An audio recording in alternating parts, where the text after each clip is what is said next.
Alright, so it's probably been a while since this is a weird way to start a video, but anyways, you guys have a Mazdaspeed 3. You guys always have to tow your vehicle.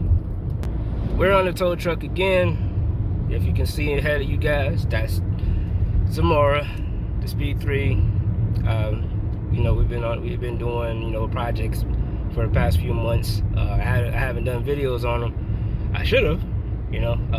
We did a clutch like last month because clutch was slipping, so we installed an ACT streak disc clutch last month, and then we converted from a top mount intercooler to a front mount intercooler with a Mishimoto core, large core. Now obviously we did the other things like Egr Delete, VTCS Delete. We got a 3.5 inch intake from JBR, and we also did a upgrade on the turbo, which I went with a B&R S4. Everything else the same. We still have I have my eBay downpipe, which is still holding strong. Everybody was like, talking shit about, the weld's not holding up, blah blah blah, but it's been over almost a year and this thing's still going strong. Now I didn't do anything to the exhaust. We still have my the Cork Sport catback, but it's resonated, so I was thinking about in the future doing like a resonator delete. Now I finally got the car down on all fours, and we're just gonna go ahead and rip it through the streets. So I got the tune from Justin from Freak Tune, awesome dude, and I got the tune like perfect timing. Now the issue is I was having a lot of vacuum leaks. Now one of the vacuum leaks were from me doing the VTCS delete, and I didn't plug up I didn't plug the there's one of the holes I didn't plug up. There's one on top that got plugged, and there's one on the side I forgot that connects to the like a throttle or something like that. I went ahead and plugged that up, and that went away almost instantly. Then there was another one. I had another leak. Like it was like when I would floor it. Apparently the coupler that attached to the throttle body came loose. I guess I didn't tighten down the clamps tight enough when I went in full boost. Yeah, that came off, and then obviously I couldn't really drive the car. I had to tighten that down to be able to drive the car. And I was like, it was like the same day obviously I got the tune, and it was just vacuum leaks or a coupler not being tight. And then now one of the couplers on the front, right, attached to the actual intercooler on the hot side, ended up popping out like completely with the couplers and everything. And for me, I don't know if it was too much boost or based on the tune, I didn't go, it was only tuned for I think 14 to 17 psi, and checking my access port, the boost didn't even go over 16.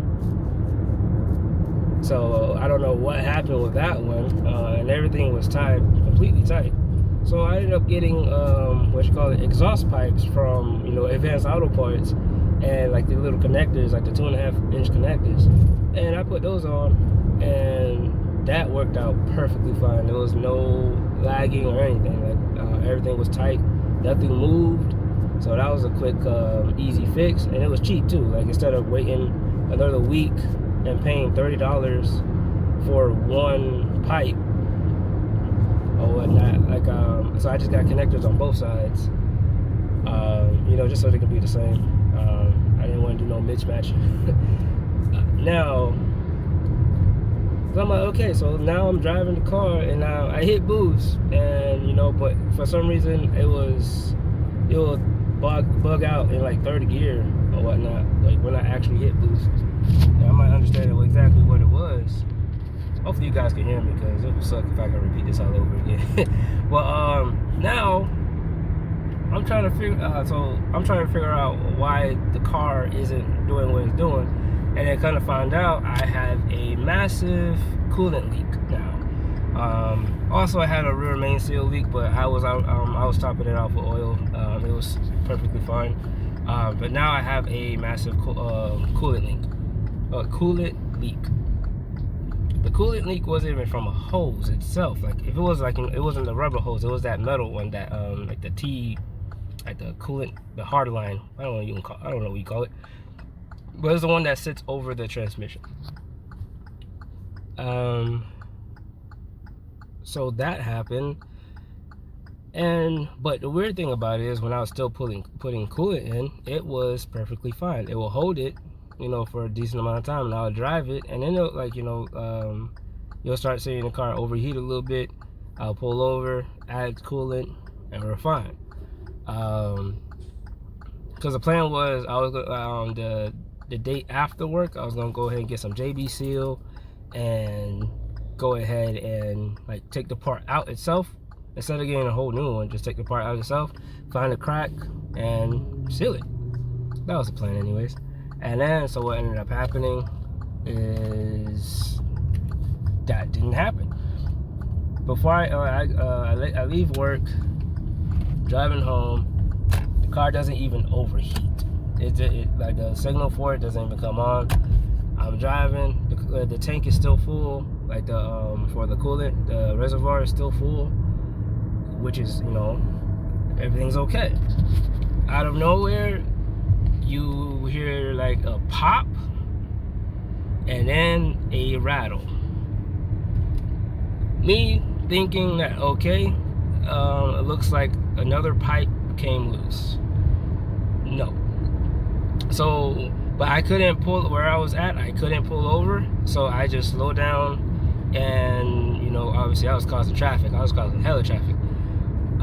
But I couldn't pull over where I was at. The next spot to pull over was approximately a good minute away, and it was a great spot because it was like an opening. It was like an open driveway in a sense. But now, before I even turned into it, the car completely shut off and lost complete power. Well, not power, but like it just the engine shut off. The car was still on, but the engine shut off. Now, me being brain dead, I didn't even associate it with a rod knock. Because so I instantly get out of the car. The car, like, now the car is steaming like crazy, obviously. And then I go look at I check the pipes, and there's nothing loose. Nothing's, because it was like a clanking noise more than a knocking noise. So that's why I thought it was a pipe. Now, I'm looking at it. I'm looking around. There's nothing loose. Everything's tight. Then when I went back to start the car, that's when I heard it had no compression, and that's when I realized that was a rod knock that I just spun a rod. And yeah, so now I didn't even get to enjoy the car. The car's been on all fours for probably a week or two, and I didn't drive it because I was still waiting for the Soon came in. Now I was able to start the car, and then I was having issues with the vacuum leaks and the pipe, and having to get those new things. And when I was officially able to drive the car properly, this happened. So yeah, now I installed my first clutch. You know, I was the one that installed the clutch. I did a full kit, but now we have to do a engine build, and that should be fun. Now with this build, we're probably gonna make it ready for at least close to 500 horsepower. Even though I'm not gonna try to push for that much, I just want to create that room for potential, and you know, so we can have less issues. and the motor will be more solid and more reliable.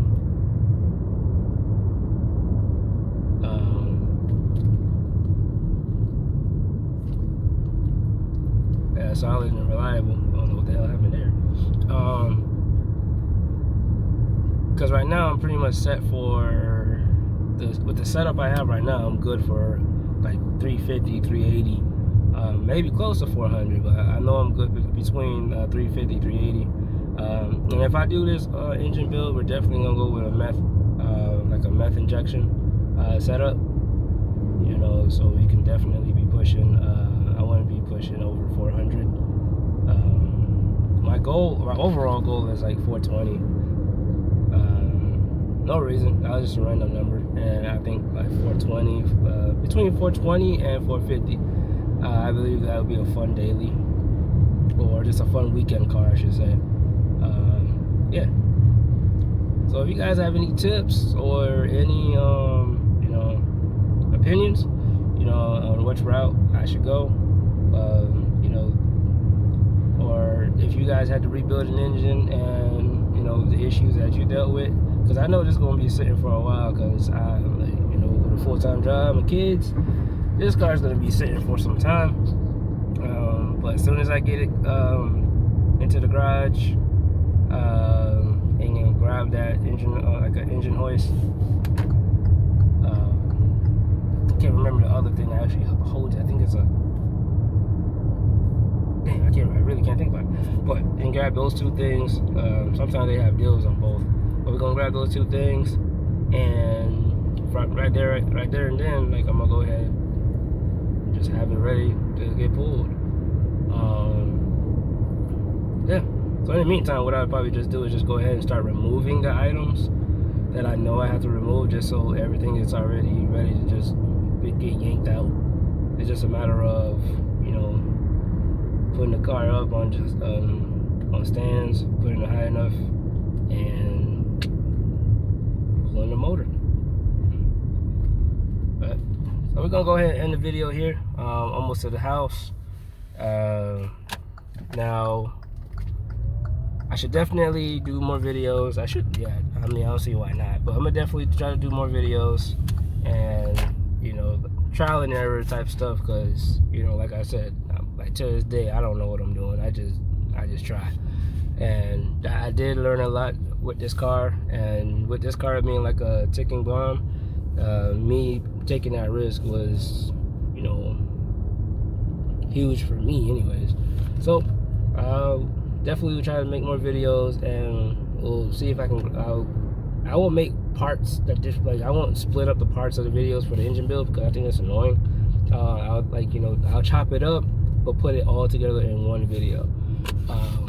But yeah, I won't do steps or anything like that, because like I said, I don't know what I'm doing. I'm not gonna tell y'all to do what I'm doing, and then y'all be like, oh, I followed your steps and my shit done blew up. Like, that's not my fault. I already told you I'm not a professional. I'm just out here doing shit. So yeah, so this is how we're gonna end it. You see what happens. All right, peace.